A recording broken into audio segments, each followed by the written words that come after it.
ఈనాటి ధ్యాన కీర్తన 64వ కీర్తన. ఇది కూడా దావీదు భక్తుని యొక్క ఆత్మీయ అనుభవమై ఉన్నది.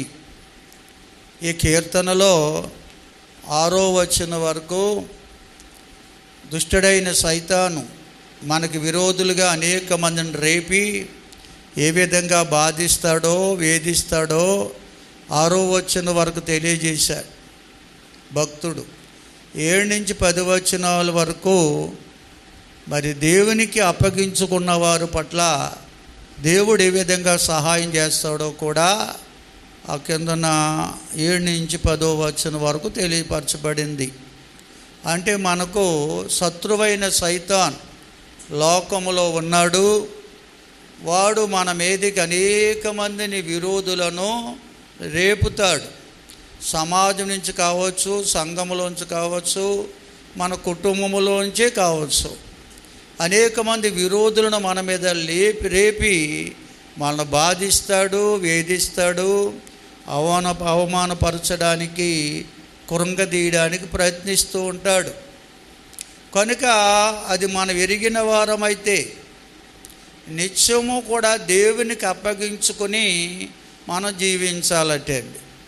ఎందుకంటే మనం ఆరాధిస్తున్న దేవుడు సమస్తమును చేయగలవాడు. ఆయనకు అసాధ్యం అంటూ ఏమీ లేదు. ఆయన సమస్తమును సమకూడి జరిగించే దేవుడు. కనుక అటువంటి సర్వశక్తి గల దేవుడిని మనం ఆరాధిస్తున్నాం కనుక ప్రతిరోజు ప్రతినిత్యం ఆ దేవునికి మనం అప్పగించుకుని మన జీవితాన్ని గడపాలంట. మన దేవునికి మనం అప్పగించుకుని జీవితాన్ని గడిపితే మన ప్రయాణం చేసినా, పనిపాటలు చేసినా, చదువుకున్నా, ఉద్యోగం చేసినా, ఏం చేస్తున్నా, ఎక్కడున్నా దేవుని కాపుదల కందృష్టి మనపైన ఉంటుంది అనేది దావీదు భక్తుడు తన అనుభవాన్ని ఈ 64వ కీర్తన భాగంలో తెలియజేశాడండి. అందరూ స్తోత్రం చెబుదామండి. కనుక ముందు మనం నేర్చుకునేది ఒకటే, శత్రువైన సైతాను ఉన్న లోకంలో మనం ఉన్నాము. ఈ భూమి మీద వాడు సింహాసనం వేసుకుని ఉన్నాడు, అధికారం కోల్పోయాడు. కానీ వాడు మాత్రం లోకంలో దేవుడు ఉండనిచ్చాడు సైతాన్ని ఇంకా. అయితే వాడి లోకంలో ఉండి వాడు చేసే పని ఏంటంటే మనకి విరోధులుగా అనేక మందిని రేపుతాడంట. మన కుటుంబంలోంచి కావచ్చు, లేక సంఘంలోంచి కావచ్చు, సమాజంలోంచి కావచ్చు. ఏ రీతిగా అయినా కానీ మనకి విరోధులుగా అనేక మందిని రేపి మనల్ని బాధిస్తాడని, వేధిస్తాడని, అవమానపరుస్తాడని, కృంగదీస్తాడని ఈ లేఖన భాగాల్లో చాలా తేటగా రాయబడింది. ఈ సత్యాన్ని మనం నిజంగా గుర్తిస్తే మనము సర్వశక్తి గల దేవునికి, ప్రతి విషయంలో సహాయం చేయగల దేవునికి అప్పగించుకుంటామండి. కనుక లోకంలో నాకు ఎవరు విరోధులు లేరండి, శత్రువులు అనేవారే లేరండి అన్నవారు ఎవరన్నా ఉంటే చేతులు ఎత్తండి, మీకు సాష్టాంగ నమస్కారం చేస్తాను. నాకు సమాజంలో ఎవరు విరోధులు లేరండి, నా కుటుంబంలోనూ లేరు, సంఘంలోనూ లేరు, ఈ సమాజంలో కూడా లేరండి నాకు విరోధులు ఎవరు అన్నవారు ఎవరన్నా ఉంటే మన మధ్యని చేతులు ఎత్తండి. దయతో 2 చేతులు ఎత్తవచ్చు, ఓజేయే కాదు. ఎవరు ఎత్తట్లేదేంటి? ఎవరికి విరోధులు లేకుండా లేరా? ఖచ్చితంగా అందరికీ విరోధులు అనేవాడు ఉంటా. అక్క చెల్లెల మధ్య విరోధత్వం, ఇద్దరు కలిసి పాడకుండా చేస్తాడాడు. మనసులు కలపనివాడు. అలాగే అన్నదమ్ముల మధ్య, తల్లిదండ్రుల భార్య భర్తల మధ్య, బిడ్డలకు తల్లిదండ్రులకు మధ్య, అత్తాకోడల మధ్య, ఇలాగా కుటుంబములో అందరి మధ్య వాడు కలహాలు రేపుతూనే ఉంటాడు, విరోధ భావాన్ని పుట్టిస్తూనే ఉంటాడు. సమాజంలో, సంఘంలో, సంఘంలో ఎవరితో నాకు విరోధం లేదన్నవారు చేతులు ఎత్తండి. దయతో పోనీ సంఘంలో చెప్పండి. పోనీ మీ కుటుంబంలో అంటే ఎవరు ఎత్తట్లేదు ఉండుంటారు. ఈ సంఘంలో నాకు ఎవరికి విరోధులు లేరండి అన్నవారు అందరూ నాకు హితులే, స్నేహితులే అన్నవారు చేతులు ఎత్తండి. అక్కడ ఇద్దరు ముగ్గురు ఎత్తారండి, మరి వాళ్ళకే తేలాలి. సమాజంలో, మా గ్రామంలో, మన పరిసర ప్రాంతాల్లో, మా బంధువర్గంలో, ఇదంతా సమాజమే. నాకు ఎవరో విరోధులు లేరు అన్నవారు చేతులు ఎత్తండి. ఆ అమ్మగారు ఒకరు ఎత్తుతున్నారు. మరి సరే, విరోధం మనకు లేకపోవచ్చు, విరోధ భావం, కానీ మన పట్ల విరోధ భావం కలగవారు ఎందరో లోకంలో సర్వసాధారణంగా ఉంటారండి. ఎవరో ఒకరిద్దరికి ఉండకపోవచ్చు. స్తోత్రం చెల్లించండి. అందుకే లోకంలో ఉన్నవారు అందరూ మనకి మిత్రులు గారు, అందరూ మనకు శత్రువులు కాదు. మిత్రులు ఉంటారు, శత్రువులు ఉంటారు. అయితే ఇదంతా శత్రువు అనేది సాతాను కల్పించే కార్యం. మిత్రులు అనగా స్నేహితులు అనేది ఐక్యత కలిగి జీవించడం అనేది అది దేవుడు చేసే పని. అందుకనే ఆత్మ కలిగించు ఐక్యత అని రాయబడి ఉంది బైబిల్లో. అంటే ఆత్మ అంటే దేవుడే ఆత్మస్వరూపిగా మన మధ్యకు వచ్చి మనందరి మధ్య ఐక్యతను కలగజేసేవాడు ఆయనేనంట. దేవుని స్తోత్రం చెల్లించండి. కనుక ఈ లోకములో మనకి విరోధులు అనబడేవారిని అనేక మందిని సైతాను రేపుతాడు. వాడు మనకి విరోధి, దేవునికి విరోధే. వాడు ఊరకనుండడు. వాడు అధికారాన్ని దేవుడు కలవరి శిలువ యాగము ద్వారా కూల్చివేసినా సిదగదొక్కినా కానీ వాడు తోకతో తన పనులు చేసుకుంటూ ఉన్నాడు. ఇంకా వాడు పూర్తిగా తొలగిపోలేదు. దేవునికి స్తోత్రం. వాడు పనులు వాడు జరిగిస్తూనే ఉన్నాడు. అందుకనే వాడు చేసే పని ఏంటంటే మనకి విరోధముగా అనేక మందిని రేపడమే ఆడి పని.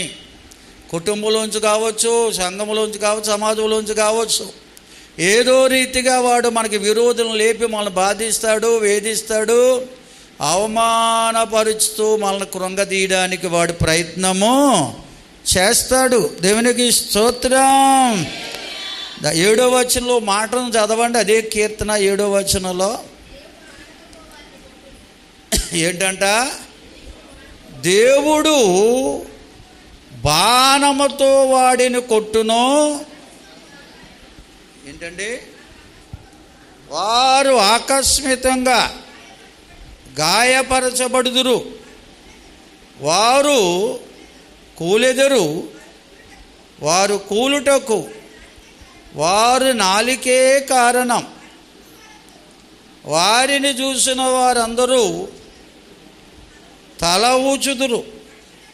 మనుషులందరూ భయము కలిగి దేవుని కార్యాలను తెలియచేయుదురు. ఆయన కార్యములు చక్కగా యోచింది. ఇంకా ఈ మాటలన్నీ మనం జాగ్రత్తగా చదివితే, శత్రువులు అనగా విరోధులు అనబడేవారు అనేక మందిని సాతాను మన మీద రేపినా కానీ ఆ సర్వశక్తుడైన దేవునికి మనం అప్పగించుకున్న వారమైతే ఆయన తన బాణముతో వారిని కొడతాడంట. దేవుని స్తోత్రం చెల్లించండి. అందుకే బైబిల్లో అనేక స్థలాల్లో ఉంది, యుద్ధము యెహోవాదే. ఆయన మన పక్షాన నుండి ఆయన యుద్ధం చేయాలంటే, మనకు న్యాయం చేకూర్చాలంటే, మన విరోధులపై జయాన్ని దేవుడు ఇవ్వాలంటే దేవుని ప్రజలైన దేవునికి మనం అప్పగించుకోవాలి. దేవుని స్తోత్రం. మనకు మనముగా అప్పగించుకోవాలి. దీనికి వివరణ ఎంతో ఉంది బైబిల్ గ్రంథంలో. కనుక మన దేవుడు మన పక్షము నుండి మనకు జయమిచ్చే దేవుడై ఉన్నాడు. కనుక మన దేవునికి అప్పగించుకునే వారం ఉన్నప్పుడు ఖచ్చితంగా దేవుడు తన దూతను పంపించి మనకు సహాయము చేస్తాడని బైబిల్ గ్రంథంలో మరి ఎన్నెన్నో ఇతివృత్తాంతాలు ఉన్నాయండి. దేవుని ప్రజలైన ఇశ్రాయేలీలు అరణ్య మార్గములో నడిపించబడుతున్న దినాల్లో దేవదేవుడు ఇశ్రాయేలు ప్రజలతో మాట్లాడిన మాటలు ఎన్నో ఉన్నాయి. అరణ్య మార్గములో నడిపించాడు, ఎర్ర సముద్రాన్ని దాటించాడు, యొర్దానును దాటించాడు, కనాను దేశానికి చేర్చాడు. ఇలాగా దేవదేవుడు తన ముందుగా ఉండి నడిపిస్తూ ఉన్నాడు. నడిపిస్తున్న సమయంలో వారికి విరోధులు అనేవాడు వారు ఎంతగా దేవుడు నడిపిస్తున్నా అనేక మంది విరోధులను దేవుని ప్రజల మీదకి సాతాను రేపేవాడటండి. సాతాను మాత్రం అందుకనే నరుని కాలము యుద్ధకాలము కాదా అన్నాడు యోబు గ్రంథంలో. ఈ లోకంలో అంతకాలము పోరాటమేనండి. ఎవరో ఒకరు మన మీదకి రేపు మన మీద తిరుగుబాటు చేస్తూనే ఉంటారు. ఆ పోరాటం సాగుతూనే ఉంటుంది. దేవునికి స్తోత్రం. అయితే నిర్గమకాండంలో 23వ అధ్యాయం 20 నుండి ఒకసారి 22 వరకు చదవండి దయతో. ఆనాడు ఇశ్రాయేలు ప్రజలతో అనేక మంది శత్రువులను సైతాను రేపి వాళ్ళ మీదకి పంపించినప్పుడు, యుద్ధాన్ని పంపించినప్పుడు దేవుడు వారితో మాట్లాడుతున్న మాట అక్కడ ఉంది. చదివేవారు గట్టిగా చదవండి. ఇదిగో త్రోవలో నిన్ను కాపాడి నేను మీకు సిద్ధపరిచిన చోటుకు నిన్ను రప్పించుటకు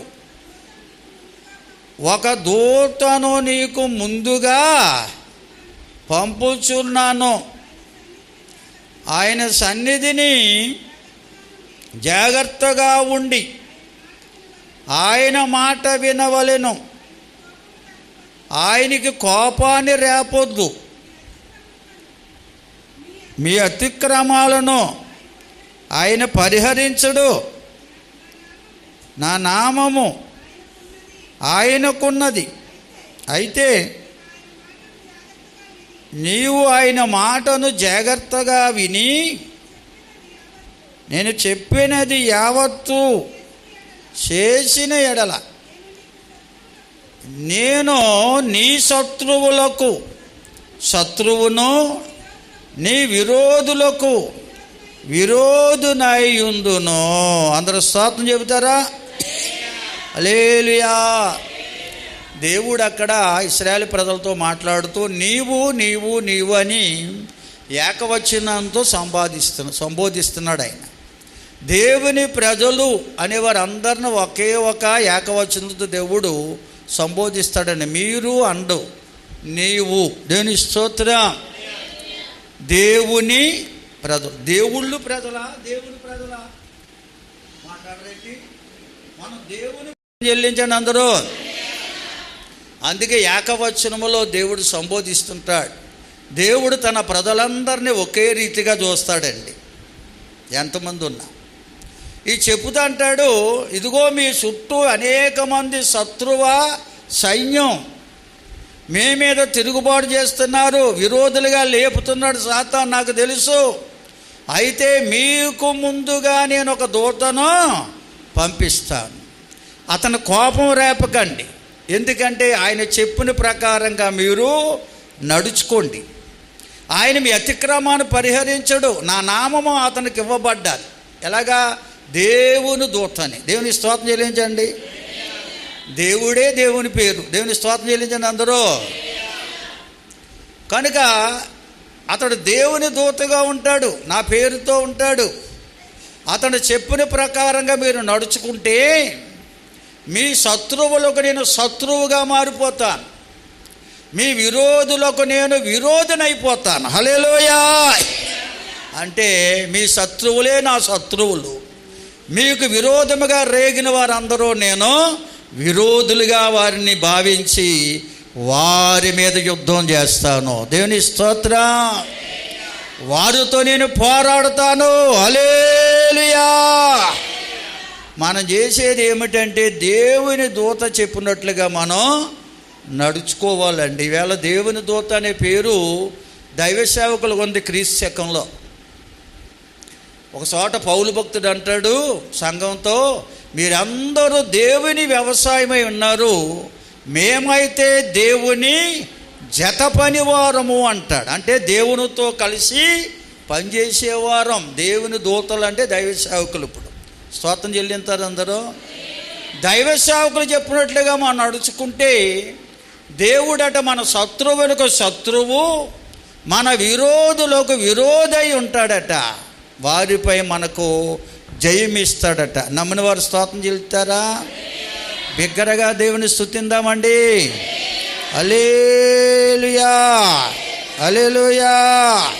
కనుక ప్రియులారా గమనించాలి, మనము దేవుడు తన సేవకుని ద్వారా, ఆనాడు తన దూత ద్వారా దేవుడు మాట్లాడినట్లుగా ఈనాడు తన సేవకుల ద్వారా మనకు ఆయన మాటలు వినిపిస్తున్నప్పుడు ఆ ప్రకారంగా నడుచుకుంటే దేవుడు మన పక్షాన ఉంటాడు.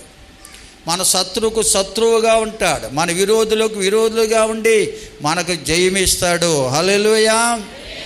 యోబు గ్రంథంలో రాయబడిన మరొక మాట చదువుకుందాం. 5వ అధ్యాయము, యోబు గ్రంథం 5వ అధ్యాయము 6 నుండి 6వ వచనం 9 వరకు చదవండి. శ్రమ అనేది, హల్లెలూయా, శ్రమ అనేదంట ధూళిలో నుండి పుట్టదంట.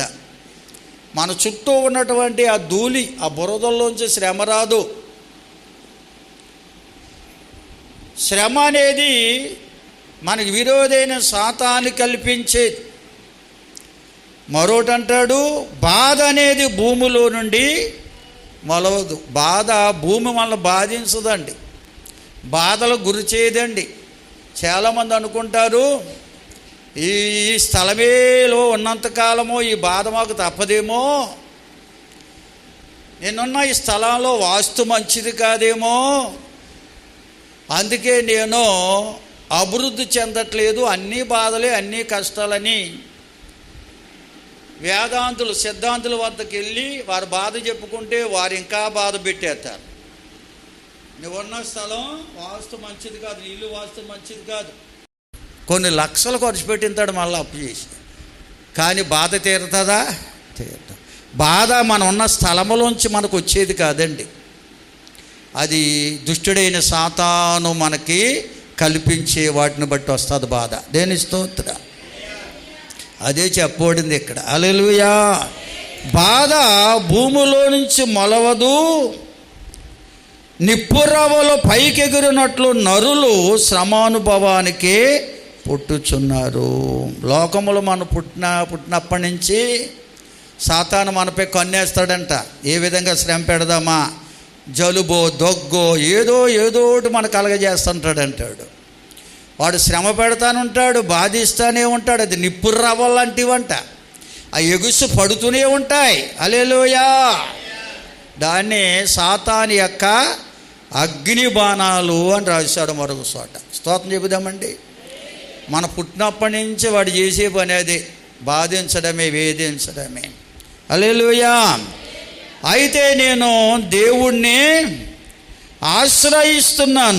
ఆశ్రయించుదును, దేవునికే నా వాజ్యం అనగా నా వివాదము ఆయనకే అప్పగించుకుంటున్నాను అంటాడు. స్తోత్రం చెల్లిందరా అందరూ? దేవుని స్తోత్రం చెబుదామా.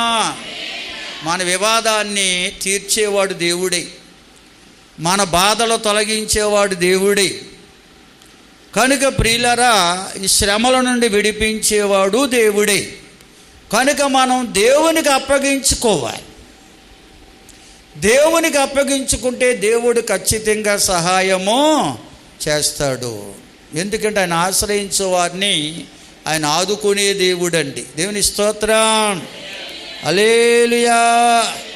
చూడండి, దానియేలు గ్రంథం 3వ అధ్యాయం 28 నుంచి చదవండి 30 వరకు. ఇక్కడ 3 భక్తులు ఉన్నారు. వీరు చేసిన పని ఏంటంటే దేవునికి భక్తి కలిగి జీవిస్తున్నారు, దేవుని మీదే ఆధారపడ్డారు, దేవునికే అప్పగించుకున్న భక్తులండి 3. ఆ బబులోను దేశంలో ఎంతోమంది యూదులు ఉన్నారు బానిసలుగా. ఇందులో ఈ 3 దేవునికి అప్పగించుకున్న భక్తులట, దేవుని మీదే ఆశ్రయించిన భక్తులట. వీరి యొక్క భక్తిని పాడు చేయాలని, వీరి భక్తి జీవితాన్ని పాడు చేయాలని సైతాను ఏం చేశాడో తెలుసా? ఆ బబులోని దేశంలో కొంత అధికారులను రేపాడు. అధికారుల ద్వారా బబులోను రాజు మనసును కూడా రేపాడు. రేపి వారికి వ్యతిరేకంగా ఒక శాసనాన్ని పుట్టించారు. ఎందుకంటే ఎవరు కూడా వారి వారి దేవుళ్ళు అనబడే వారిని పూజించకూడదు. రాజు నిలవబెట్టినటువంటి ప్రతిమకే అందరూ నమస్కారము చెయ్యాలి అనే ఒక శాసనాన్ని బబులోని దేశంలో పుట్టించింది సైతాన్. అది సైతాన్ పని అండి. చాలా మంచి మనసులను చెరిపి దేవుని బిడ్డల భక్తిని పాడు చేయడానికి వాడు ప్రయత్నిస్తున్నటువంటి ప్రయోగాలు అవి. బబులోని దేశంలో అటువంటి ప్రయోగం చేశాడు సైతాను. అయితే ఈ ముగ్గురు భక్తులు దేవుని ఆశ్రయించిన భక్తులు, దేవునికి అప్పగించుకున్న భక్తులు కనుక రాజు సిద్ధపరిచిన ఆ ప్రతిమకు వారు నమస్కారము చేయలేదండి. షడ్రేక్, మేషేక్, అబేద్నెగో అనే భక్తులు ఆ ప్రతిమకు నమస్కారం చేయని వారిని మండుచున్న అగ్నిగుండములో వేస్తామని శాసనం. అది తెలిసి ముగ్గురికి. కానీ వారు మాత్రము రాజు సిద్ధపరిచిన ప్రతిమకు నమస్కారం చేయలేదు కనుకనే వారు ముగ్గురిని బంధించి అగ్నిగుండములో వేసేశారట. మండుచున్న అగ్నిగుండం 7 అంతలుగా చేసి అందులో పడేశారంట. చదవండి 8వ వచనం. దానియేలు గ్రంథం ఎవరు తీయలేదా? బైబిల్లో ఉందా అసలు? మీ బైబిల్లో దానియేలు గ్రంథం? నెబుకద్నెజరు, షడ్రేక్, మేషేక్, అబేద్నెగో అను వీరి దేవుడు పూజార్హుడు. ఆయన తన దూతను పంపి తను ఆశ్రయించిన దాసులను రక్షించెను. వారు తమ దేవునికి కాక మరే దేవునికి నమస్కరింపకయు ఏ దేవుని సేవింపకయు ఉందుమని తమ దేహాలను అప్పగించి రాజు యొక్క ఆజ్ఞను వ్యర్థపరచిరి. కాగా నేనొక శాసనాన్ని నియమించుచున్నాను. ఏదనగా ఈ విధముగా రక్షించుటకు సమర్థుడగు దేవుడు కాక మరే దేవుడు కూడా ఈ దేశములో లేడు. కాగా ఏ జనులలో కానీ ఏ రాజ్యాల్లో కానీ ఏ భాషలో మాట్లాడుకునే వారిలో కానీ షడ్రెక్, మేషేక్, అబేద్నెగోలు అనేవారి దేవుడు ఎవడు దూషించినో వారిని తుత్తునీయులుగా చేయబడును. వారి ఇల్లు ఎల్లప్పుడూ పెంట కుప్పగా ఉండునని శాసనం చేశాడట. అందరూ స్తోత్రం చెప్తారండి. హల్లెలూయా. షడ్రెక్, మేషేక్, అబేద్నెగోలు అనే భక్తులు దేవుణ్ణి ఆశ్రయించిన వారు, దేవునికి తమకు అప్పగించుకున్న భక్తులండి. అందుకని ఆ ప్రతిమకు నమస్కరించలేదని ఆనాడు రాజు చేసిన శాసనం ప్రకారంగా అగ్నిగుండములో వేస్తే అగ్నిగుండములోనికి దేవుడు తన దూతను పంపించి అగ్నిగుండాన్ని పూలవనంగా మార్చేశాడంట దేవుడు. దేవుని స్తోత్రం చెబుదామా. అగ్ని ఎవరంటే దేవుడు దూత. దేవుడు నియమించిన దూతే అగ్ని. అంటే నీళ్లు దేవుడు నియమించిన దూతే, గాలి దేవుడు నియమించిన దూతే, ఆకాశము భూమి దేవుడు నియమించిన దూతలండి. మన కోసమే నియమించాడు అన్ని, మానవుల్ని కాపాడమని. దేవుని స్తోత్రం. మానవుల అవసరం తీర్చడానికి 5 రకాల దూతలను దేవుడు సృష్టిలో ఉంచాడు. అవే ఆకాశము, భూమి, గాలి, నీరు, అగ్ని. వీటిని పంచభూతములు అంటున్నారు. అంటే ఆత్మలు, 5 ఆత్మలు. దేవుని స్తోత్రం. దూతలండి. హల్లెలూయా. కనుక అగ్నిగుండములో వేయబడిన షడ్రెక్, మేషేక్, అబేద్నెగోలు అందులోకి దేవుడు తన దూతను పంపించి అగ్ని బలాన్ని సల్లార్చి అగ్నివాసన కూడా అంటకుండా వారిని కాపాడాడట. అది చూసినటువంటి నెబుకద్నెజరు ఆశ్చర్యపోతున్నాడు. మన ముగ్గురిని కదా అగ్నిగుండం లేస్తా, ఆ 4వ వాడు ఎవరు? దేవుని వలె కనబడుతున్నాడని తెలిసి, ఓ షడ్రేక్ మేషక్ అబేద్నెగోలారా బయటికి రండి అన్నాడు. దేవుని స్తోత్ర. అగ్నిగుండం నుంచి వారు బయటికి రాగానే వాళ్ళందరూ వారిని వాసన చూస్తున్నారంట. వస్త్రాలన్న అంటుకున్నాయేమని అగ్ని వాసన కూడా వారికి అంటనేవాడు. హల్లెలూయా, హల్లెలూయా. అంటే అగ్నిగుండమే పోలవనంగా దేవుడు చేసేస్తాడు. ఎంత గొప్ప దేవుడు అండి.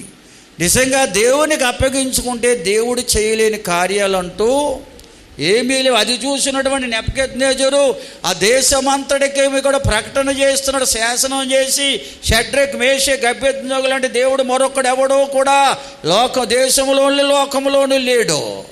ఆ దేవుడిని ఎవరైతే దూషిస్తారో వారిని తుత్తినీయులుగా చేసి వారి ఇంటిని పెంట కుప్పగా మార్చేస్తానని శాసనం చేయించాడండి. ఎంత గొప్ప దేవుడు. హల్లెలూయా. రాజు శాసనమనే మార్చేశాడండి. ఆయన సర్వాధికారి అయిన దేవుడు, సమస్తమును చేయగల దేవుడు. దేవునికి స్తోత్రం. ఆ దేవునికి అసాధ్యం అంటే ఏమీ లేదు మన దేవునికి. అంతేకాదు, అదే దానియేలు గ్రంథం 6వ అధ్యాయంలో అక్కడ దానియేలు అనే భక్తుడు ఉంటాడు. ఈ దానియేలు అనే భక్తుడు కూడా ఆయన భక్తిని చెరపాలని, దానియేలు ఎటువంటి భక్తుడు అంటే నిత్యము దేవునికి ప్రార్థన చేసే భక్తుడు. దేవునికి ప్రార్థించకుండా ఏమీ చేసేవాడు కాదంట. ఆయన దేవునితో మాట్లాడడం ఆయనకి అలవాటు. దేవునితో మాట్లాడకుండా ఏ పని చేసేవాడు కాదు, దేవునికి ప్రార్థన చేయకుండా. ప్రార్థనాపరుడు. అటువంటి ప్రార్థనాపరుడు ప్రార్థన పాడు చేయాలని ఆనాడు దుష్టుడైన సైతాన్ అధికారులు ప్రేరేపించి రాజు ద్వారా శాసనం చేయించారు. ఎవరు కూడా వారి వారి దేవుళ్ళకు ప్రార్థించడానికి వీల్లేదు. రాజుకు తప్ప ఎవరికి కూడా ఏ దేవుడికి ఎవరు మొరపెట్టడానికి వీల్లేదని శాసనం చేశారు. ఆ శాసనాన్ని ఎవరన్నా ధిక్కరిస్తే వారిని సింహాల బోనులో వేస్తామని ఆజ్ఞ ఇచ్చారండి. స్తోత్రం చెబుదామా. ఈ ఆజ్ఞ దానియేలుకు తెలుసు. అయినా కానీ మేడగది మీదకి వెళ్ళి యెరూషలేము తట్టు కిటికీలు తెరిచి దేవునికి ప్రార్థించడం మానలేదట. హల్లెలూయా, హల్లెలూయా. రహస్యంగా చేయట్లేదు ప్రార్థన, అందరికీ కనిపేడేలా చేస్తున్నాడు ప్రార్థన. దేవుని స్తోత్రం. ఎంత ధైర్యం అండి. ఎందుకంటే నా దేవుడు సర్వశక్తిమంతుడు, నాకు ఏ హాని రానివ్వడు. హల్లెలూయా అని ఎరిగినవాడు కనుక దానియేలు దేవునికి ప్రార్థన చేస్తాడట. ఇది అధికారులు పట్టుకెళ్ళి రాజుగారికి చెప్పారు. రాజుగారికి తెలుసు దానియేలు ఎంత గొప్ప భక్తుడో. కానీ ఆ శాసనాన్ని బట్టి రాజుగారు దానియేలుని సింహాల బోన్లో వేయించాడు. సింహాల బోన్లో దానియేలుని వేయించినా ఆ రాత్రంతా రాజుగారికి నిద్ర పట్టలేదంట. ఎందుకో తెలుసా? దానియేలు నిర్దోషి అని తెలుసు, దేవుని శక్తిని పొందుకున్న భక్తుడని తెలుసు. రాత్రి అంతా నిద్ర పట్టలేదంట. ఎప్పుడు తెల్లవారుతుందని చూసి తెల్లవారుజామునే బయలుదేరి దానియేలు ఏ సింహాల బోన్లో వేశారో ఆ బోను వద్దకే వచ్చి, జీవము గల దేవుని సేవకుడైన దానియేలు, నీ దేవుడు నిన్ను రక్షించినా అంటున్నాడు. దేవుని స్తోత్రం. దానియేలు సింహాల బోన్లు వేసిన సింహాలు దానియేలు ముట్టలేదండి. దానియేలు చుట్టూ పడుకుని నిద్రపోయాట. దేవుడు ఎంత శక్తిమంతుడు. సింహాల నోళ్లను మూసేశాడు దేవుడు. దేవుని స్తోత్రం. హల్లెలూయా. కనుకనే రాజు చేసిన శాసనం ఉంది అక్కడ 6వ అధ్యాయము 25 నుంచి చదవండి త్వరగా. సింహాల నోట పడకుండా కాపాడాడు. ఈ యొక్క అద్భుతాన్ని చూసిన రాజైన ఆ బబులోను రాజ్యానికి రాజైన దర్యావేష్ ఆ దేశంలో సంస్థానపదులకు కూడా శాసనాన్ని రాసి పంపించాడు. దానియేలు దేవుడే పూజార్హుడు, ఆయనను మాత్రమే సేవించాలని ఆయన శాసనాన్ని పుట్టించాడండి. ప్రియులారా, రాజాజ్ఞని మార్చగల దేవుడు మన దేవుడు. ఎందుకంటే దానియేలు దేవునికి అప్పగించుకున్నవాడు. హల్లెలూయా. మనకేదైనా కష్టం వస్తే చాలు, శ్రమ వస్తే చాలు, కొదువు వస్తే చాలు, ఇంట్లో ఏమన్నా లేకపోతే చాలు ప్రార్థన చేయరు చాలామంది. కష్టాల్లో, శ్రమల్లో, శోధనలో, కొదువులు, కొరతల్లో ఇంకా ఎక్కువగా దేవునికి ప్రార్థించే వారం ఉండాలి మనకి. దేవునికి స్తోత్రం. హల్లెలూయా, హల్లెలూయా. కనుక దేవునికి ప్రార్థించే అనుభవం మనకు కావాలి, దేవునికి అప్పగించుకునే అనుభవం కావాలి. కనుక దేవునికి అప్పగించుకునే వారిగా, దేవునికి ప్రార్థించేవారిగా మనం ఉంటే ఆ దేవుడు మనకు సహాయం చేయువాడై ఉన్నాడు. దేవుని యొక్క గొప్పతనం లోకానికి దేవుడే కనపరిచేవాడుగా ఉన్నాడని లేఖనాల ద్వారా దేవదేవుడు తెలియజేస్తూ ఉన్నాడు. గలతీలు రాసిన పత్రికలు అపోస్తలుడైన పౌలు భక్తుడు ఒక మాట రాస్తాడండి, చూడండి దయతో. గలతీ పత్రిక 1వ అధ్యాయం 4-5 వచనాలు చదవండి చాలు. మన తండ్రి అయిన దేవుని చిత్త ప్రకారము క్రీస్తు ప్రస్తుత దుష్టకాలము నుండి 3:16 అంటాడు, దేవుడు లోకమును ఎంతో ప్రేమించెను కాగా తన అద్వితీయ కుమారుని యందు విశ్వాసముంచు ప్రతి వారిని నశింపక రక్షించినట్లు దేవుడు ఆయనను అనుగ్రహించెను అంటాడు. దేవుని స్తోత్రం. కనుక క్రీస్తు యేసుగా భూలోకానికి ఎందుకు వచ్చారు అనేది ఇక్కడ రాయబడిన అంశం అండి. క్రీస్తు యేసుగా భూలోకానికి ఎందుకు వచ్చంటే సమస్త మానవాళిని దేవుడు ప్రేమిస్తున్నాడు కనుక ఏ మానవుడు నశించిపోకూడదని, ఏ మానవుడు దుష్టుడైన సాతాను చేతిలో చిక్కుకొని నాశించిపోకూడదని, ప్రతి మానవుని కూడా ఆ దుష్టుని చేతిలోంచి విడిపించుడు కొరకు ఆయన భూలోకానికి మనుష్య కుమారుడిగా రావాల్సి వచ్చింది. హల్లెలూయా. దేవుడే, తన తండ్రైన దేవుడే కుమారుడైన క్రీస్తును యేసుగా భూలోకానికి పంపించింది ఒకే ఒక కారణం, దుష్టిని చేతిలోంచి విడిపించడానికి. దుష్టిని కాలము నుండి దేవునికి స్తోత్రం. హల్లెలూయా. ఎందుకంటే ప్రియులారా, ఆది కాండంలోంచి మనం చూస్తే ప్రవక్తల కాలం కూడా మనం చూస్తూ వచ్చాం. దేవుడు మానవుల్ని ఎవరైతే ఆయనకు అప్పగించుకున్నారో, ఎవరైతే ఆయనకు మొరపెట్టారో వారిని ఆయన విడిపిస్తూ వస్తున్నాడు. మలాకీ గ్రంథం వరకు కూడా దేవుడు తన కార్యాలు జరిగిస్తూనే వచ్చాడు. అయితే దేవుడట 400 సంవత్సరాలు మౌనముగా ఉండిపోయాడట అండి. మలాకీ నుండి మత్తయి సువార్త వరకు 400 సంవత్సరాలు మానవులతో దేవుడు మాట్లాడలేని కాలం అది అని రాశారు బైబిల్లో.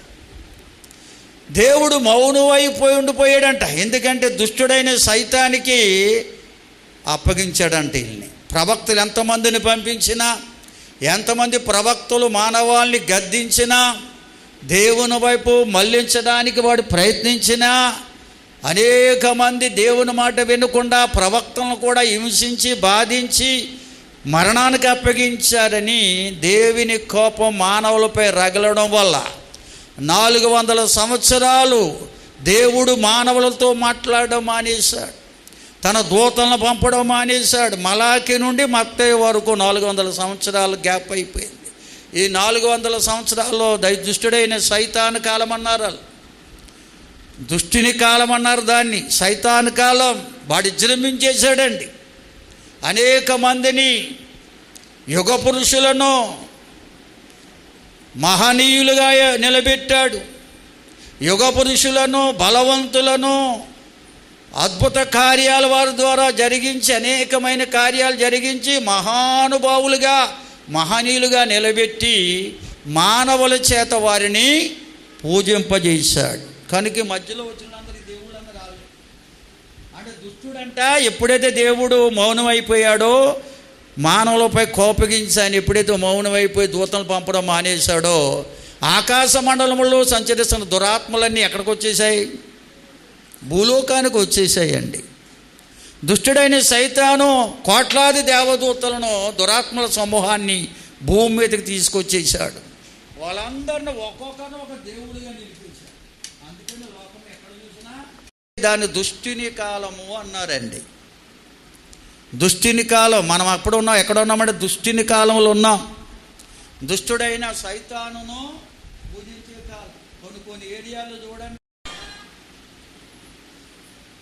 కనుక ఈవేళ దుష్టుని కాలం, మనమున్నది దుష్టుని కాలంలోనే. అందుకని ఈ లోకములు ఎక్కడికి వెళ్ళినా ఈ దేవతారాధన అనేది ఉందని ప్రతి చోట ఉంది. ఇప్పుడు దేవుని స్తోత్రం చెబుదామండి.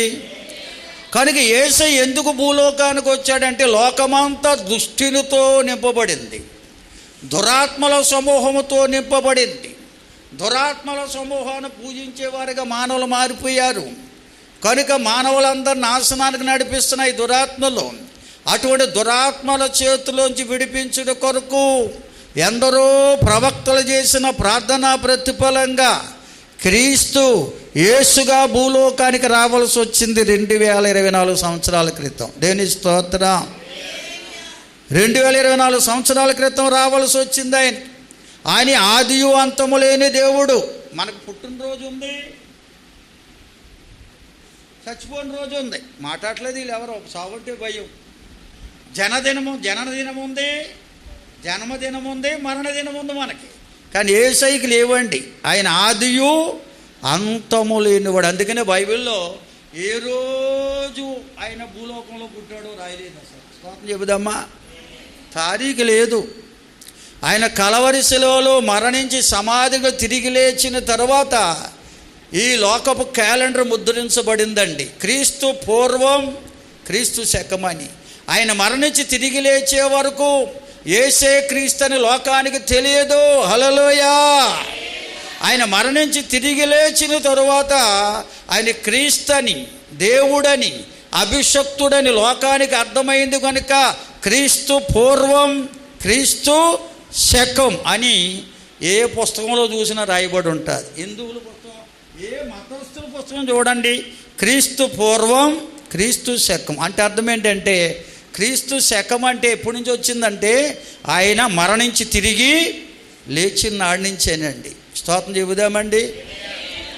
2024 సంవత్సరాలు అయింది ఆయన మరణించి తిరిగి లేచి. క్రీస్తు, ఆయనే క్రీస్తుని లోకానికి ప్రకటించబడి, ప్రచురించబడి, అందుకని క్రీస్తు పూర్వం, క్రీస్తు శకమని క్యాలెండర్లు రాయబడ్డాయి. దేవునికి స్తోత్రం. మరి ఎప్పుడు ఆయన పుట్టినరోజు అని రాత్రం చెప్పండి. ఇప్పుడు మరణించి తిరిగి క్రీస్తని అర్థమైంది లోకానికి. ఈయేసే క్రీస్తని, సిలువ వేయబడిన ఈయేసే క్రీస్తని, మరణించి తిరిగి లేచిన ఈయేసే క్రీస్తని లోకానికి తెలియబడింది. అప్పుడే క్యాలెండర్లు, లోకపు క్యాలెండర్ ముద్రించబడ్డాయి. దేవుని స్తోత్రం. కనుక ఆయనకి ఆదియు లేదు, అంతము లేదు. హల్లెలూయా. ఆయన సృష్టికర్త అండి. దేవుని స్తోత్రం. హల్లెలూయా. భూమిని పుట్టింపకమును పాత రాత అయిపోతే ఎలాగా? అన్నీ మనకు వచ్చి ఉండాలి. ఈ పాటలన్నీ కూడా ఆ పాటల్లో ఎంత అర్థం ఉందో. కనుక అటువంటి వాడు ప్రభువైన యేసుక్రీస్తు వారంటే. మరి ఆయన పుట్టినరోజు, చనిపోయిన రోజు చేయడాకుందా? లేదండి. బైబిల్ ఒప్పుకోదండి దానికి. ఎందుకంటే ఆయన జీవన్మరణాలు ఆయన అధీనములో ఉన్నాయి. ఆయన చనిపోయిన వాడు కాదు, మృత్యుని జయించిన మృత్యుంజయుడు, సజీవుడైన దేవుడు. హల్లెలూయా, హల్లెలూయా. అంత గొప్ప దేవుని మనం సేవిస్తున్నామండి. అందుకంటాడు రోమాపత్రికలో 8వ అధ్యాయం 31 మాటను చదవండి. రోమాపత్రిక. ఎట్లుండగా ఏముందుము, దేవుడు మన పక్షమునుండగా మనకి విరోధి ఎవడు? తన సొంత కుమారుని అనుగ్రహించుటకు వెనుక తీయక మనందరి కొరకు ఆయనను అప్పగించినవాడు ఆయనతో పాటు సమస్తమును ఎందుకు అనుగ్రహించడు? దేవుని చేత ఏర్పరచబడిన వారి మీద నేరాన్ని మోపేవారెవరు? నీతిమంతులుగా తీర్చేవాడు దేవుడే. శిక్ష విధించేవాడెవడు? మన కొరకు మరణించిన క్రీస్తేసే. అంతేకాదు, మృతులలో నుండి లేచిన వాడును, దేవుని కుడి పార్శ్వమున ఉన్నవాడును, మన కొరకు విజ్ఞాపనము కూడా చేయువాడును ఆయనే. దేవునికి స్తోత్రం, హల్లెలూయా. కనుక ప్రభువైన యేసుక్రీస్తు వారు ఎవరంటే మన పక్షమున ఉన్న దేవుడు. పాపులమైన మన కొరకు ప్రాణం పెట్టడానికి వచ్చినవాడు, మన పాపము నుండి విమోచించినవాడు, పాపలోకములో పరిశుద్ధమైన మార్గములో మనలను నిలవబెట్టినవాడు. హల్లెలూయా, హల్లెలూయా. ఆయన మన పక్షాన ఉన్నాడు కనుక ఆయన మనకు ప్రతి అవసరత తీర్చడానికి ఆత్మస్వరూపిగా మన మధ్యనే సంచరిస్తున్నాడు కనుక మనం ఆయనకు అప్పగించుకుంటే మన ప్రతి అవసరత ఆయన తీరుస్తాడు. మన మీద నిందలేసిన వారు నిందల పాలు చేస్తాడు. ఈ అవినీతిమే లోకములో నీతిమంతులుగా తీరుస్తాడు. లోకములో పాపములో పడిపోతున్నప్పుడు గద్దించి బుద్ధి చెప్పి బలపరిచి నడిపిస్తాడు. మన కోసం మరణించి తిరిగి లేచిన యేసు మన కొరకు తండ్రికి నిత్యము విజ్ఞాపనము కూడా చేస్తున్నాడు. అటువంటి యేసయ్య ప్రేమ నుండి మనల్ని ఎవరూ ఎడబాపలేరు. అది కష్టమే కావచ్చు, ఖడ్గమే కావచ్చు, కరువే కావచ్చు, ఉపద్రవమే కావచ్చు, మరేదైనా కావచ్చు, ఏది కూడా మనల్ని యేసయ్య ప్రేమ నుండి ఎడబాపలేదు. ఎప్పుడంటే ఆయనకు మనం అప్పగించుకున్నప్పుడు, ఆయనకు మనం మొరపెట్టినప్పుడు, ఆయనకు మనం ప్రార్థించినప్పుడు ఆయన మనకు సహాయం చేయువాడై ఉన్నాడు. దేవునికి స్తోత్రం, హల్లెలూయా. బిగ్గరగా స్తోత్రం చెబుతారండి. హల్లెలూయా. లూకా రాసిన సువార్త 5వ అధ్యాయం 5వ వచనం చదవండి దయతో. సిమోన్ అనే వ్యక్తి కొరకు రాయబడిన మాట. ఇతడు దేవుణ్ణి యేసయ్యని విరిగినాడు కాదండి. అతడు ఒక జాలరి. అప్పటికి ఇంకా పేతురు అనే పేరు ఆయనకి యేసయ్య పెట్టలేదు. అతడు చేపలు పట్టే జాలరి, చాలా పేదవాడు. తన చేపల వేటకు వెళ్ళే దోణి కూడా జబదయ అనే ధనవంతుని దగ్గర అద్దెకు తెచ్చిన దోనట. ఆ దోణితో చేపల వేటకు వెళ్తున్నాడు. ఆ ధనవంతుడైన జబదయ కుమారులైన యోహాను, యాకోబులు కూడా ఈ యొక్క సిమోనుతో కలిసి వేటకు వెళ్ళారట. వేటకు వెళ్ళారు. రాత్రంతా కూడా ఆ నదిలో, సముద్రములో తిరిగి వేటాడారు. ఒక చేప కూడా దొరకలేదు. నిరాశతో ఉన్నారు. తెల్లవారుజామున సూర్యోదయం సమయంలో ఆ యొక్క నది దరికి చేర్చి దోణిలను చేర్చారు. నిరాశతో సిమోను ఉన్నాడు. యాకోబు, యోహానులకు నిరాశ లేదు. వారు ధనవంతుల బిడ్డలు కనుక వారి కష్టానికి ప్రతిఫలం దొరకకపోయినా ఏ బాధ, భయం లేదు వాళ్ళకి. అన్నీ ఉన్నవాడు చూడండి, వ్యవసాయం పండకపోయినా నాకేంటంటాడు. స్తోత్రం చెల్లించండి అందరూ. ఏమంటాడు? నాకేంటి అంటాడు. ఎందుకంటే ధనవంతుడు, ఆడికేం కొద్దువా. మరి ఏమీ లోనుడికి పంట పండకపోతే ఎంత బాధ అండి. అప్పులు తీర్చాలా, కూలోళ్ళకి ఇవ్వాలా, సిత్తు పండినా పండకపోయినా ఆ పొలం కల ఆ భూస్వామికి ఇవ్వాలి. ఎన్ని బాధలో లేనోడికి. కనుక అద్దె కట్టాలి ఈ దోనికి, ఇంట్లో పిల్లలను పోషించుకోవాలి. ఏం చేయాలో అర్థం కాని పరిస్థితిలో నిరాశతో ఉన్న సిమోను హృదయములో దేవుడిని గురించి ఆలోచన వచ్చిందంట.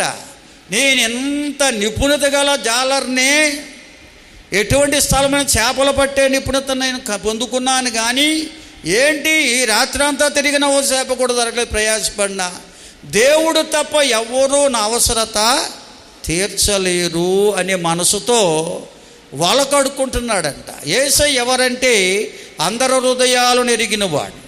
మన మనసులు చూస్తున్నాడు ఆయన. ఏ మనసుతో ఇక్కడికి వచ్చావో, నీలో ఏ ఆలోచన ఉందో, నీలో ఆలోచన పుట్టకముందు ఆయనకి తెలుసండి. మనలో ఆలోచన పుట్టకముందే సిమోను హృదయములో ఆలోచన యేసయ్య గుర్తించాడు. అతని మాటలు, యేసయ్య మాటలు వింటే అనేక మంది ఆయన మీద పడుతున్నారు. ఆ సరస్సు తీరమన సూర్యోదయ సమయంలో వారందరూ ఆయన మీద పడుతున్నా ఆయన మనసంతా సిమోను మీదకు వచ్చేసింది.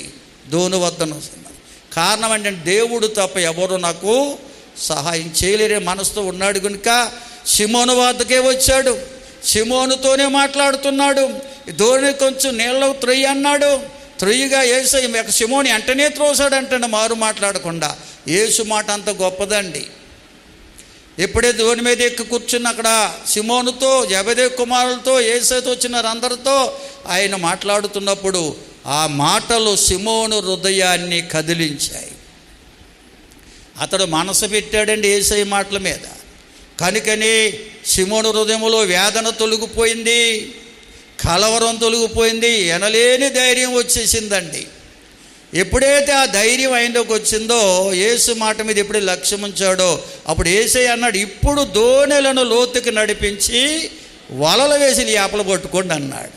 వాళ్ళకి ఏం కావాలో యేసయ్యకి తెలుసు, మనకేం కావాలో యేసయ్యకి తెలుసు. హల్లెలూయా, హల్లెలూయా. కనుక ఎప్పుడైతే ఆ మాట చెప్పాడు అప్పుడు సీమోను అన్నాడు, ఏలినవాడా, రాత్రాంతరా శ్రమపడ్డాం, ఒక చేప కూడా పడలేదు, అయినాను నీ మాట చెప్పున అంటే యేసయ్యకు తన్ను తాను అప్పగించుకున్నాడండి. దేవుని స్తోత్రం. యేసయ్యకు తన్ను తాను అప్పగించి, నీ మాటలో శక్తి ఉంది, నీ మాటలో జీవం ఉంది, నీ మాటలోనే వెలుగు నన్ను కమ్ముకుంది, నీ మాటలోనే జ్ఞానం ఉంది, కనుక నీ మాట సత్యము. హల్లెలూయా. నీ మాట ప్రకారంగా చేస్తే మా కొదువు తీరిపోతుందని ఎరిగిన వాడై యేసయ్య చెప్పిన ప్రకారంగా దోణి లోతుకి నడిపించి వలలు వేయగానే విస్తారమైన చేపలు పడ్డాయంట. దేవుని స్తోత్రం. పైగా రాత్రి వేళ పట్టుకుంటారు చేపలు. యేసయ్యము ఉదయం చెప్తున్నాడు. దేవునికి ఆ సమయం ఈ సమయం అంటూ లేదని, అన్ని సమయాలు ఆయన అధీనములు ఉన్నాయి. దేవుని స్తోత్రం. ఎప్పుడైనా చేయగలడు ఆయన కార్యం. హల్లెలూయా. ఎప్పుడైనా చేయగలడు ఆయన కార్యం. కనుక మనం ఆయనకు అప్పగించుకోవాలి. సిమోను అప్పగించుకున్నాడు కనుక అద్భుత కార్యం చేశాడు. కనుకనే సిమోనును తనతో ఉన్న జెబెదయి కుమారులను కూడా ఆయన ఆశీర్వదించి అన్నాడు, ఇక మీరు చేపలు పట్టే జాలర్లు కాదు, మనుషులు పట్టే జాలర్లు చేస్తానన్నాడు. యేసయ్యతో కలిసి వెళ్ళిపోయారండి. దేవునికి స్తోత్రం చెల్లిందమ్మా. హల్లెలూయా. మరొక విషయం చూద్దాం. యోహాను రాసిన సువార్త 8వ అధ్యాయం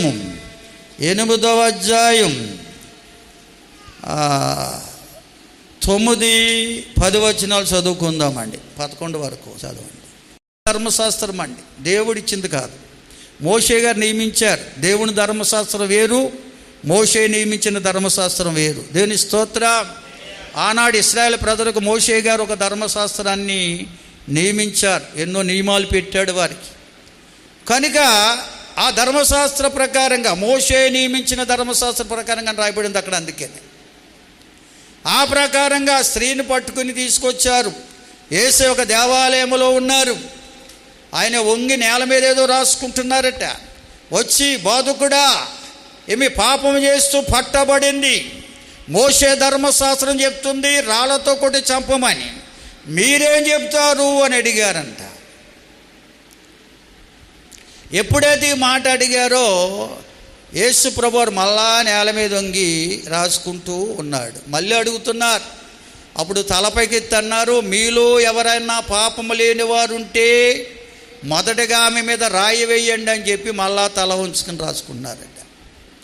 ఎప్పుడైతే ఈ మాట యేసయ్య చెప్పాడు, యేసు మాట హృదయాలు తాకింది.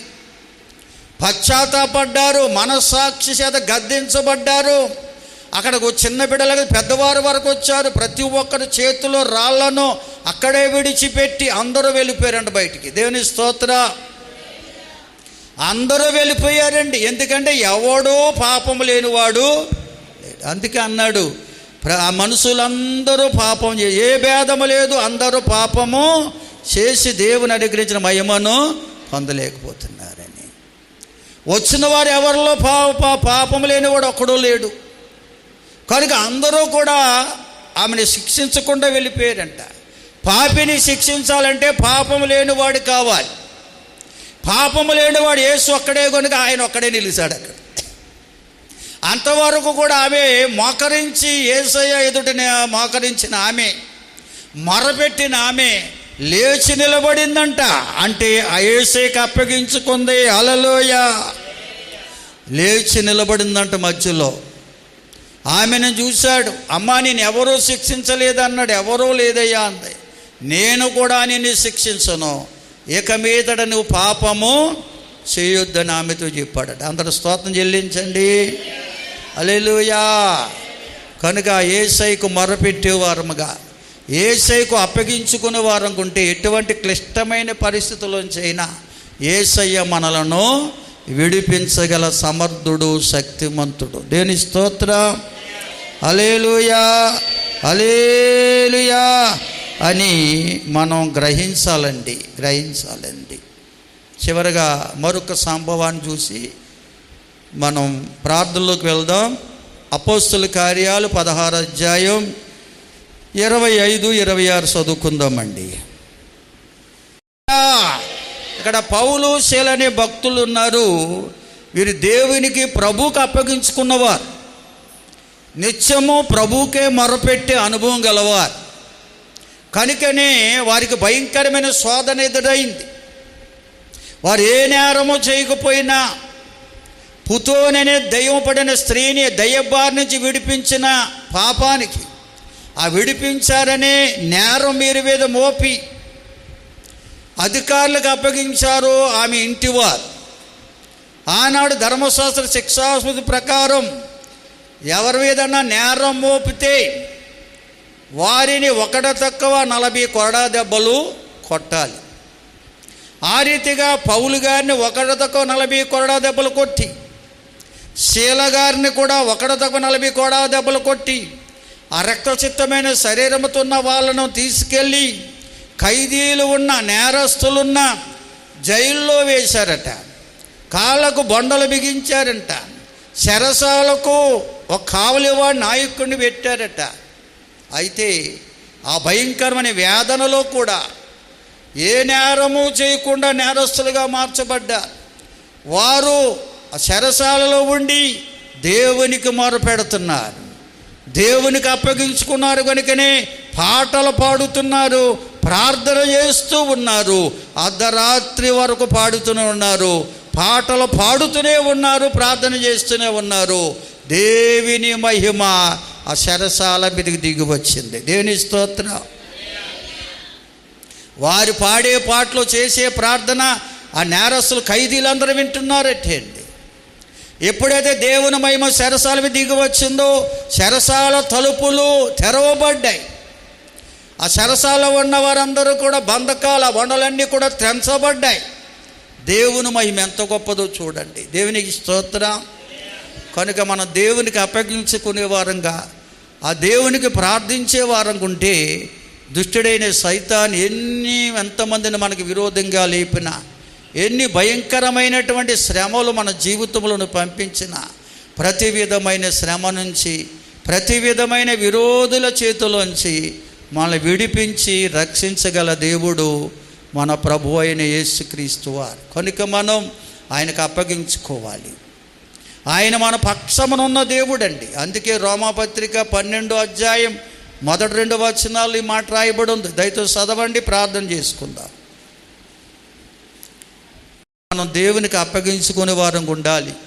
అప్పగించుకుంటే మనల్ని ఆయన కాపాడేవాడు ఉన్నాడు, రక్షించేవాడు ఉన్నాడు. అంతేకాదు మన యొక్క స్వరూపాన్ని మార్చేవాడు ఉన్నాడటండి. దేవునికి ఇష్టమైన రూపంలో మనల్ని మార్చి నిత్యరాజ్యాన్ని చేర్చేవాడు ఉన్నాడు. అటువంటి అనుభవం నాకు కావాలి అన్న ఆశ నీకుంటే ఉన్నపాటినే ఉన్న చోటిని మోకరించి ప్రభు అయిన యేసుక్రీస్తు వరకు అప్పగించుకోండి. ఆయన మన పక్షమునున్న దేవుడు, మన పాపాల కొరకు ప్రాణం పెట్టిన దేవుడు, మన పాపం నుంచి మనం విడిపించిన దేవుడు, ఆత్మస్వరూపిగా మన మధ్యనే ఉండి మన ప్రతి అవసరత తీర్చేవాడై ఉన్నాడు.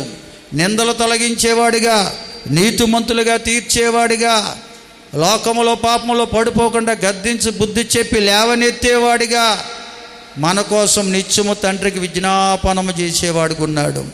అటువంటి క్రీస్తు ప్రేమను మనం పొందుకోవాలంటే ఇది అనుకూల సమయం. రండి, మోకరించండి, ప్రభుకు అప్పగించుకుందాం.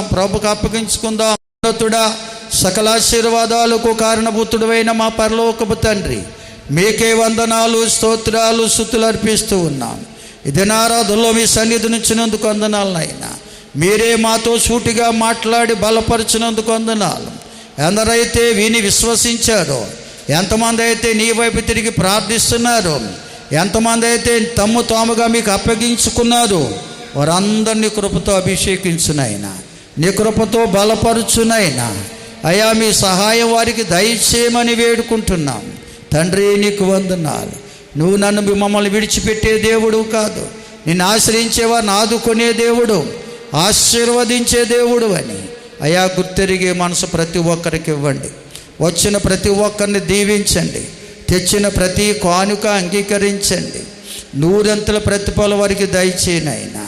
దేవానికి వందనాలు. ఎవరి సమస్యతో వచ్చారో, ఎవరి కలవరముతో ఉన్నారో, నువ్వు హృదయములో తలంపు పుట్టకు తిరిగిన దేవుడు కనుక వారి ప్రతి విధమైన సమస్య నుంచి విడిపించండి. వారి ప్రతి విధమైన కలవరాలు తొలగించండి. అయా, రోగులు ఉన్నారు, స్వస్థపరచండి. బలహీనులు బలపరచండి. గాయపడిన వారు ఉన్నారు, గాయాలు కట్టండి. గర్భఫలం కొరకు ఎదురు చూస్తున్న బిడ్డలు ఉన్నారు, వారి గర్భాలు తెరవండి ప్రభువా. అద్భుత కార్యం జరిగించునైనా. అయా, ఎందుకంటే గర్భఫలం మీరిచ్చే బహుమానం కనుక మీ యందు విశ్వాసముతో ఎవరైతే అప్పగించుకుంటారో వారి గర్భాలను తెరిచే దేవుడు అయినందుకు వందనాలు. అయా, గర్భవతులు ఉన్నారు, వారికి ఆరోగ్యాలు ఇవ్వండి. గర్భములో పెరుగుతున్న శిశువులకు ఆరోగ్యం ఇవ్వండి. ప్రసవ దినాలు సమీపిస్తుండగా సుఖకానుపనిచ్చి ఆ రోజు గల బిడ్డలనిచ్చి ఆశీర్వదించమని వేడుకుంటూ ఉన్నాం. తండ్రి, నీకు వందనాలు. అయా, యవనస్తులు ఉన్నారు, తొట్టిల్లకుండా కాపాడండి. వివాహం కావలసిన వారికి మార్గాలు తెరవండి. వివాహమైన వారు వైక జీవితాలు సుఖమయం చేయండి. ఈ మందిర నిర్మాణంలో ఈ దీన పరిచయకు సహకరిస్తున్న ప్రతి కుటుంబాన్ని పేరు పేరున దీవించండి ప్రభువా. నీకు వందనాలు. అయా, నీకు స్తోత్రాలు చెల్లిస్తున్న ఆయా దేశాల్లో, ఆయా రాష్ట్రాల్లో, ఆయా ప్రాంతాల్లో ఉన్న సంఘ బిడ్డలందరినీ జ్ఞాపకం చేసుకోండి. విద్యా సంవత్సరం ఆయా తరగతులు చదువుతూ ఆయా ప్రాంతాల్లో ఉంటున్న ప్రతి సంఘ బిడ్డలు జ్ఞాపకం చేసుకోండి. ఉన్నతమైన చదువులు చదివి ఉద్యోగ ప్రయత్నం వారికి మార్గాలు తెరవండి. ఉన్నతమైన చదువులు కనిపెడుతున్న వారికి మార్గాలు తెరవండి. అద్భుత కార్యాలు మీరే జరిగించండి. రక్షణ లేని వారు రక్షణ ఇవ్వండి. అయా, సంవత్సరాంత కృతజ్ఞత కూడిక, నూతన సంవత్సర ఆరాధన ఆశీర్వాదకరంగా జరిగించుకోవడానికి ప్రతి ఒక్కరికి నీ కృపనివ్వండి. సర్వ సమృద్ధితో నింపండి. సహాయం చేయండి. మీరే మహిమ పొందండి. యేసు ఉన్నత నామములో అడిగి మా గ్రామ ప్రజలను, రాష్ట్ర దేశ నాయకుల అధికారులు కూడా దీవించమని యేసు ఉన్నత నామములో అడిగి వేడుకొనుచున్నాం తండ్రి. ఆమేన్. మన తండ్రి అయిన దేవుని ప్రేమ, కుమారుడైన క్రీస్తు యేసు దివ్య కృప, పరిశుద్ధాత్మ దేవుని సన్నిధి, సమాధానం మనకు, మన కుటుంబాలకు, క్రీస్తు యేసుని ప్రేమిస్తున్న సకల ప్రజలకు సదాకాలం దేవుని కృపా సమాధానం తోడుగా ఉండి నడిపించునుగాక. ఆమేన్. యేసు రక్తమే జయం, ప్రవేశు రక్తమే జయం. యేసు నామానికి సంపూర్ణ విజయం. అపవాది క్రియలకు అనంత నాశనం కలుగునుగాక. ఆమేన్. అందరికి వందనాలు. ప్రభు మిమ్మల్ని దీవించుగాక.